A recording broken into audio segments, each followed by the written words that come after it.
Inside the box, you get the C87 keyboard itself, a set of extra RK magnetic switches, a keycap puller, a USB-C cable, and a user manual.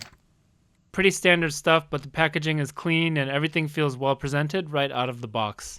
The C87 is an 80% layout keyboard with 87 keys with very solid build quality. The case is all plastic, but it feels sturdy with almost no flex, and it's actually pretty hefty at nearly 2 pounds. It's got a nice weight to it for a plastic build. Design-wise, it has a clean, classic look.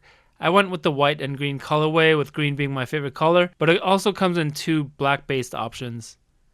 One thing that stood out to me is the recessed USB-C port with the dedicated cable cutout.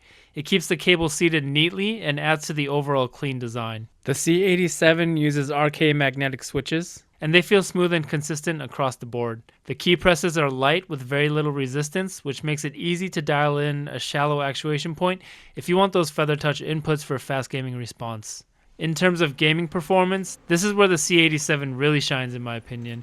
I set my actuation point super shallow for maximum responsiveness, and combined with its 8K polling rate, it feels just as fast and crisp as any competitive Hall Effect keyboard I've tested before, regardless of price. The performance here is genuinely top tier. For typing, I'd rate it above average. The switches are light with very little resistance, meaning I don't get fatigued over long sessions.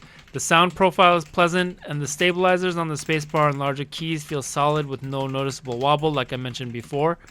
Overall, it's comfortable and consistent for longer typing or productivity sessions.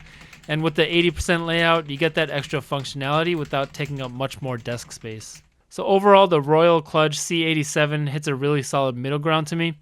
It performs right up there with the best Hall Effect keyboards I've tested, and the build quality and materials are a step above the usual budget options. You're getting better than average construction with genuinely top tier performance. If you want something a little nicer than the value-focused entry-level budget keyboards without jumping past the $100 mark, I think the C87 is definitely worth a look. It's fairly priced around $80, and you can get an additional discount using my affiliate code PURE, that's just PYUR. If this review helped you make a purchase decision, please consider using the affiliate link below. It really supports the channel and helps me keep making hardware reviews like this. And like I mentioned, the code PYUR gets a little extra off the price as well. And even if you don't pick one up, I appreciate you being here and checking out the video anyways. Thanks for watching, and I'll see you in the next one.